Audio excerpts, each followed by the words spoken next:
Yo tout le monde, c'est le Wouzeux, j'espère que vous allez bien, on se retrouve pour une toute nouvelle vidéo. Alors j'ai le sourire, pourquoi j'ai le sourire? Je sais pas, parce que je suis très mitigé. C'est la fin d'un ère, c'est la fin d'un arc, c'est la fin d'une époque, c'est la fin du S1000 RR, voilà. Je l'aurais pas gardé longtemps, hein, vous vous doutez bien, je l'ai eu en septembre 2021, là on arrive en juillet 2022, donc ça fait même pas un an, ça fait quoi, 10 mois. Et je le vends, ça y est, bah, il est vendu hein, déjà.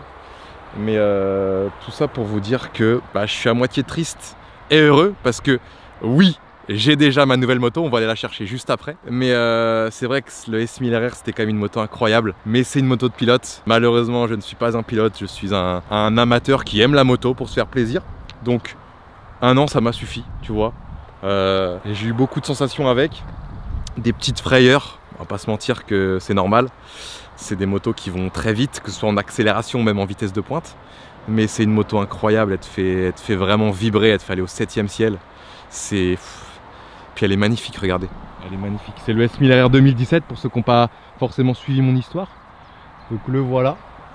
Tac. Avec, moi j'avais mis une ligne complète Akrapovic avec un pot non homologué, un pot canette. Avec la petite grille, donc le bruit est complètement dantesque. Voilà, elle a un petit peu bleui mais pas trop. Bon, ça fait pas assez longtemps que je l'ai. Mais voilà, avec les espèces de trucs de requins là, c'est magnifique. Enfin, la 2017 est vraiment splendide, tu vois. C'était encore l'époque des feux asymétriques. C'est une petite bombe les gars, c'est une petite bombe. Elle a beau faire 200 kg, 200 chevaux. C'est incroyable. Quand je la regarde comme ça les gars, je suis un peu ému parce que j'avoue que je me suis bien amusé avec. Pour tout vous dire les gars, au niveau du compteur. Au niveau du compteur, est-ce que je peux vous montrer? Elle a 16 000, ah vous voyez sans doute pas. Elle a 16 139 km, je l'ai eu à environ 10 000. Donc j'ai fait 6 000 km avec, en même pas un an. Je trouve que c'est quand même pas mal pour un mec qui roule pas trop l'hiver. Je l'ai roulé un peu, hein, je vais pas vous mentir. Je l'ai quand même pas mal roulé, surtout pour aller en ville, aller au local, aller chez la famille. Donc des petits trajets. Mais par contre, tout ce qui est trajet d'1 heure, 1 heure et demie, là, je prenais la caisse. Et par contre, là, avec les beaux jours, je suis allé à Angers, je suis allé à Nantes, je suis allé à Paris plusieurs fois. Et c'est quelque chose, hein. Ah, c'est quelque chose. J'avais aussi mis un petit support de plaque court. Parce que l'autre était un peu trop long. J'avais mis un petit court. Je trouvais ça un peu plus esthétique. Sinon en termes de modif j'ai pas fait grand chose, hein. J'ai vraiment pas fait grand chose, c'est pour ça que ça me fait un petit peu moins chier que par exemple la Triumph sur laquelle j'avais vraiment tout fait. Là j'ai juste fait 2-3 modifs. Surtout qu'en plus je la vends mais je récupère la ligne. Donc je vais pouvoir la revendre. Si d'ailleurs il y en a un qui est intéressé par une ligne Acra complète pour S1000 RR 2017, n'hésitez pas, ça chante énormément. Je vais pas vous mentir que les gros trajets de plus de 1 heure, à chaque fois je mets des boules caisses. Je suis obligé parce que sinon tu as des acouphènes le soir quand tu te couches. Tu as l'impression d'avoir un bruit constant. C'est un peu lourd. Mais sinon voilà, j'ai aussi mis un petit support téléphone Tigra. Voilà, assez basique mais ça tient bien, c'est cool. Puis avec la bulle, le support est totalement protégé. Donc le téléphone ne prend pas du tout le vent. Donc qu'est-ce que j'ai à vous dire? Rien d'autre. Je pense que là on va aller prendre la route pour le dernier trajet avec le S1000 RR. Et puis voilà quoi les gars, c'est parti. Ah putain les gars, ça me fait mal au cœur. Ça me fait mal au cœur mais c'est comme ça. C'est comme ça. Moi je suis un mec, j'ai la chance avec YouTube d'avoir quand même un petit peu d'argent de côté. J'ai la chance de pouvoir changer de moto assez régulièrement. Parce que... merde, je sais pas ce qu'il veut me laisser passer mais non t'inquiète hein. Donc j'ai la chance de me faire plaisir forcément. Parce que la moto pour moi c'est vraiment un plus à la voiture. C'est vraiment du fun, du plaisir. Et là j'en profite un petit peu, c'est-à-dire que j'ai le permis auto depuis maintenant 2017-2018. J'ai commencé avec une petite 125. Après j'ai eu ma petite Triumph, ma petite 660. Ensuite j'ai eu 2 scooters, XADV et Forza 750. Que vous avez sans doute vu aussi sur la chaîne un petit peu. Et le S1000 RR aussi que j'ai eu. Bah, que vous voyez juste là forcément. J'ai aussi la chance, grâce un petit peu à ma notoriété, de pouvoir avoir accès à pas mal de motos en essai. Je pense notamment à la KTM 1290 Duke que j'ai eu pas mal de temps.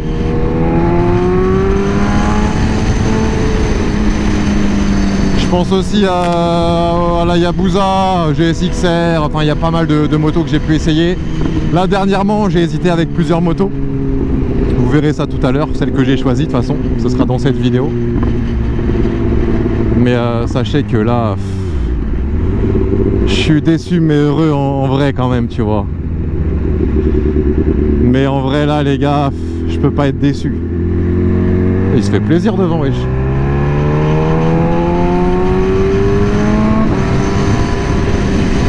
Mais comme je vous l'ai dit, c'est une moto de pilote. Moi j'exploite vraiment 10% de ce qu'elle peut faire. Et encore.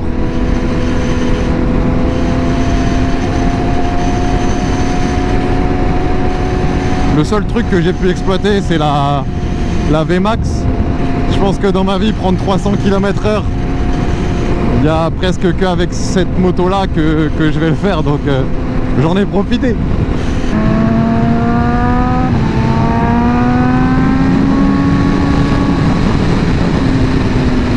En fait, j'ai découvert que moi, la moto, j'avais besoin d'un engin polyvalent, d'un engin qui peut tout faire, qui peut très bien faire de la route, de la ville, pourquoi pas un petit peu de chemin, pas mal de 4 voies, d'autoroute, de rocade, qui peut être agile en bouchon. En bouchon, quand je dis en bouchon, c'est les embouteillages. Vraiment une moto qui peut tout faire. Quand j'avais le scoot, c'était cool parce que quand c'était de la ville, des trucs un petit peu chiants, je prenais le scoot. Quand c'était pour me faire plaisir, je prenais la moto.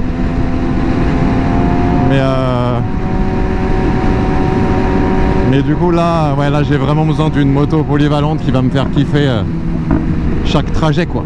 Et je pense que j'ai bien choisi et vous le verrez. Parce que c'est vrai que le S1000, les gars, je vais pas mentir que des fois il faisait vraiment beau et chaud et je me disais non, je vais prendre la voiture, vas-y, la flemme. Alors que normalement la moto c'est le contraire. C'est le contraire, tu dois prendre la moto quand t'as la flemme. Donc voilà, c'est là que je me suis dit bon là il faut que je change. J'ai pas fait de piste, il y en a beaucoup qui m'ont dit ouais t'as un S1000 Bouzy, il faut faire de la piste, c'est là que tu vas pouvoir vraiment exploiter la moto, etc. Je suis pas assez... Enfin c'est même pas que je suis pas assez, mais j'ai pas l'envie, tu vois, de faire de la piste. J'ai pas envie de m'exposer au risque de la moto sur la piste, alors que pourtant ça pourrait me procurer des sensations vraiment inoubliables, incroyables. Mais je pense que si un jour je fais de la piste, ce sera pas avec un S1000RR directement. Là, j'ai vraiment brûlé des étapes avec cette moto.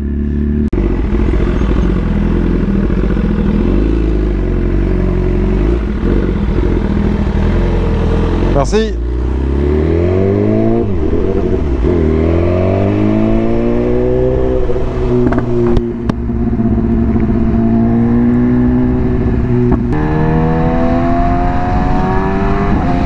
Ah là là là là, ce doux bruit qui va me manquer, c'est sûr.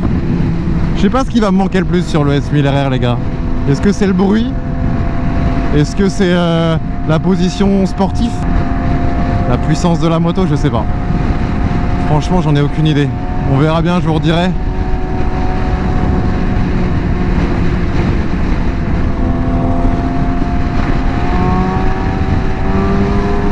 Merci. Oh, le tunnel, le dernier. Enfin, c'est un pont, c'est pas un tunnel. Oh là là, j'adore ce qui se passe. Putain. Je suis limite ému. Oh putain, les gens sont tellement gentils. Merci, merci. J'aurais envie qu'ils m'entendent.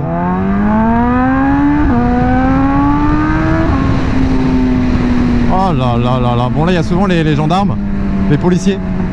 Donc pas que je fasse non plus trop le con. Bah là, vous allez avoir un gros indice sur la concession, hein, parce que en fait, la moto, ils me la reprennent. Et moi, je leur en prends une nouvelle, quoi.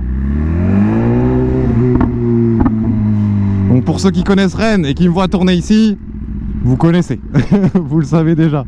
Pour les autres, eh ben vous allez bien voir, les gars, grosse surprise, hein, dans quelques minutes, parce que le feu là est très long.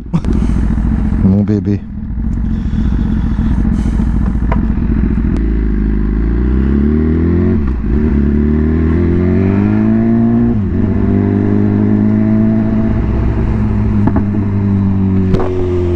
Et voilà les gars, BMW. Pour pas changer. Non mais on change pas une équipe qui gagne les gars, je vais pas vous mentir.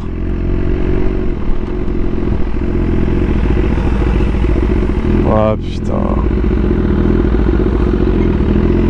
Ah, c'est quoi ça? C'est le F310R là. Ça c'est le petit A2 qui fait plaisir. Ça c'est un R1200 GS. Ouais. Un peu gros.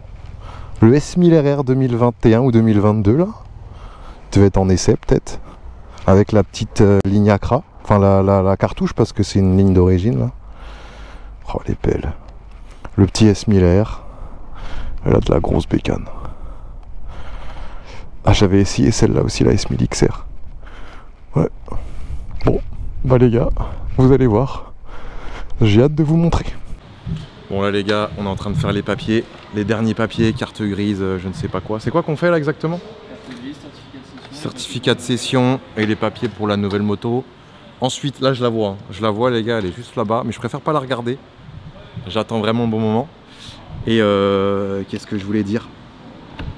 Et aussi après, bah, faudra que tu m'apprennes un peu tout ce qu'il y a dessus quoi. Parce que c'est une moto les gars, il y a beaucoup de boutons. Papy, elle est belle celle-là non? Ouais. C'est la même que moi. Mais version 2022. Ouais. Mais c'est pas celle-là que j'ai acheté. Hein. C'est quoi ta moto préférée là? Ah c'est ça que t'avais à l'époque? C'est ça, ouais, 900 ouais. Ça, celle-là, je sais pas si c'est une 900. Ouais, 900, c'est ça, exactement ça qu'on avait à l'époque. T'avais exactement ça à l'époque? Exactement. Ah ouais, c'est casse-gueule non? Non. Hein? Ah non. Ah ouais. Le confort qu'on avait là-dessus. Ah ouais. Ah mais quand tu vois par rapport à aujourd'hui. Ah oui, c'est ça. Tu vois, à l'époque c'était génial, un réservoir 24 litres quoi. Ah ouais. Mais ça consommait plus aussi, non? Non, non. C'est 4 temps ça? Ouais, par rapport au Goldwing, ça consommait rien ça. Ah ouais. Puis t'avais un confort, un dessus de freinage tout extraordinaire. Ok. Voilà la moto. T'en penses quoi? Génial. Elle est belle? Génial, putain, elle est énorme. Donc c'est un R1250 GS. Voilà. Rallye, ouais, c'est l'édition Rallye ça. Donc avec les couleurs BMW. J'ai pris les bagages en option aussi. Évidemment, je les enlèverai quand j'en ai pas l'utilité. Mais pour les road trips, les gars, on dit pas non. Elle est magnifique. Les gars, là, par contre, c'est une vraie bête. Hein. Mais là, les gars, après, je vous le dis, je vais essayer de tenir cette promesse, mais c'est pas sûr. Je change plus avant au moins plusieurs années. Au moins, vas-y, 3-4 ans. Ce qu'on fait, c'est que là, il va m'apprendre un petit peu toutes les touches et tout.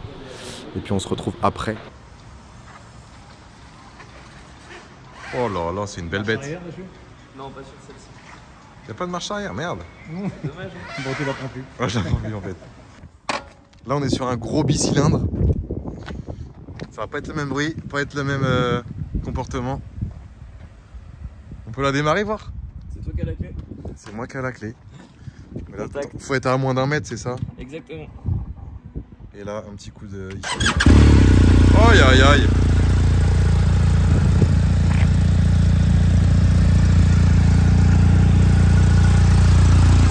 Bon, j'ai une cartouche d'origine les gars. J'aime bien, c'est léger. Allez, c'est parti. Oh putain, donc là, comme tu m'as appris, regardez les gars, est-ce que j'ai bien retenu la leçon? Je mets un pied là, et hop, je viens par-dessus. Vu que la béquille est assez solide, c'est facile. Et là, oh la vache. Ah oui, c'est pas une S1000RR. Oh si, ça va le faire. J'appuie là.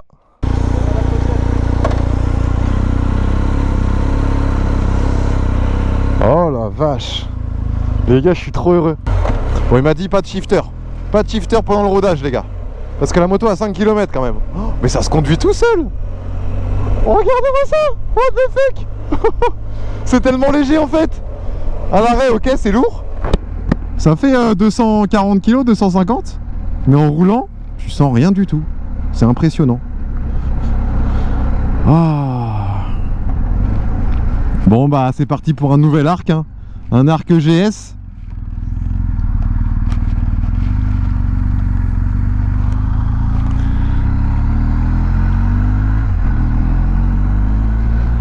Bon, je dépasse pas les 5000 tours, je vais respecter le rodage parce que une moto bien rodée, il m'a dit, et je les crois, les gens qui me disent ça, c'est beaucoup mieux après à conduire. Donc on évite de dépasser les 5000 tours, on tape pas trop dedans. Là les freins sont neufs, les pneus sont neufs aussi. Donc tranquillou bilou. Oh mais les allers-retours à Paris, je prendrais pas du tout le train, je prendrais ça les gars. Oh la vache. J'ai l'impression d'être un chef. Là j'ai l'impression d'être un chef les gars. Juste en interfile, il faut que je fasse vachement attention. J'ai des valises, j'ai une moto un peu plus large. Mais il m'a dit si le guidon passe, tout passe. Mais on sait jamais. On sait jamais. Donc je prends pas de risque. Oh putain. Le seul souci qu'il y a avec le GS, déjà c'est un peu la moto de... C'est comme la MT-07, hein. Il y a beaucoup de gens qui ont un GS. Vous allez sans doute me le dire en commentaire et j'en suis d'accord. Mais s'il y a tout le monde qui l'a, c'est comme la MT, c'est que c'est une bonne moto. C'est tout. C'est tout les gars. Il y va pas lui. Ok. Et qu'est-ce que je voulais dire? Donc moto de monsieur tout le monde. Et deuxième truc, elle a le préjugé, le cliché des mecs en GS, c'est les bobos de Paris. Il y en a beaucoup qui disent ça. Et qui dit bobo de Paris dit je dis bonjour à personne. Et du coup j'ai peur que les gens, quand je les croise en moto, bah ils me disent vas-y c'est un connard lui. Alors que non, je suis un mec gentil, je dis bonjour à tout le monde. Donc on verra bien. Mais oh la vache. Là je suis vraiment pépouze hein. Sur la voie de droite. En même temps je viens de la voir les gars. C'est une moto qui coûte le prix d'un 2,5 €. Je vais pas vous mentir que je vais pas prendre de risque alors que je viens de la voir. Tranquille les gars, tranquille. Du coup là les refs direction le local. Au final les amis, je ne suis pas du tout au local, je suis chez moi. Et je dois vous parler d'un petit truc parce que c'est vrai que sur la route j'ai pas forcément énormément parlé. Il y en a beaucoup qui vont se dire pourquoi Bouzy tu nous as pris un GS là? Qu'est-ce que tu nous fais là? T'as 45 ans ou t'as 28 ans? C'est quoi ce bordel? Non mais en gros les gars, j'en ai parlé un petit peu tout à l'heure mais pas beaucoup. C'est vrai que je cherchais une moto polyvalente, une moto qui sait tout faire. Parce que c'est vrai que j'ai quand même eu la chance de tester pas mal de motos, notamment les roadsters, les sportives mais aussi les gros scooters. Et à chaque fois j'arrive à trouver un défaut. Et j'avais besoin d'une moto qui fasse un petit peu tout sans que je sois déçu. Donc ce que j'ai fait c'est simple, je fais dans les concessions. Je pense que c'est ce qu'il y a de mieux à faire quand vous avez une idée en tête et que vous voulez acheter une moto. Allez essayer les gars, allez en concession, chez Kawa, allez chez Yamaha, allez chez BM, allez chez Honda, essayez les motos. Voilà, c'est très important pour vous faire une idée et tout, parce que sans un essai, on peut jamais être sûr. C'est vraiment un conseil précieux, donc essayez la moto. Donc ce que j'ai fait c'est que j'ai essayé le GS, le 1200, le 1250, j'ai essayé aussi la S1000 XR parce que j'hésitais aussi avec celle-là. MT9 Tracer GT, je crois que c'est un truc comme ça. J'ai essayé aussi l'Africa Twin parce que c'est vrai que chez Honda je la trouvais pas mal en boîte automatique avec le CarPlay, elle était incroyable aussi. 1290 GT, je crois que c'est tout. Et aussi j'ai aussi demandé des avis à des potes et à des collègues parce que c'est vrai que j'ai la chance de faire des vidéos, d'avoir pas mal de connaissances à droite à gauche, notamment dans le YouTube Moto Game, et à chaque fois bah, le GS ressortait, hein. Je vais pas vous mentir que le GS ressortait énormément. Il est incroyable les gars, il est incroyable. En fait quand tu le regardes, quand tu le vois, tu peux dire ce que je me suis dit au début, mais non mais c'est une moto, elle est trop lourde, ça fait 250 kg, moi je fais de la moto pour avoir un truc agile, pour avoir un truc qui passe partout. Tu montes dessus, mais tu changes totalement d'avis, c'est incroyable. Non mais vraiment les gars, la sensation de monter sur un GS, c'est magnifique. Voilà, j'ai pas eu peur de mettre autant d'argent dans une moto, et là, je sais que je regretterai pas. Et c'est ce qui compte. Donc voilà, les gars. J'avais besoin de conclure cette vidéo quand même en vous parlant à cœur ouvert. Parce que c'est vrai que la moto, ça a beau être du matos. Qu'est-ce qu'on peut s'attacher, les gars? Qu'est-ce qu'on peut s'attacher beaucoup plus qu'une voiture? Tu t'attaches vraiment à une moto. J'espère vraiment que vous avez kiffé cette petite vidéo. Si vous avez des questions, n'hésitez pas. Voilà, l'espace commentaire est fait pour ça. S'il faut, je referai une vidéo FAQ par la suite, en forme de motovlog. Tu vois, en même temps que je roule, je réponds à des questions. Ça peut être cool. Donc voilà, n'hésitez pas. La Koimoto, bah, je vous aime. Et puis on se retrouve très vite pour une prochaine vidéo. Ciao les refs.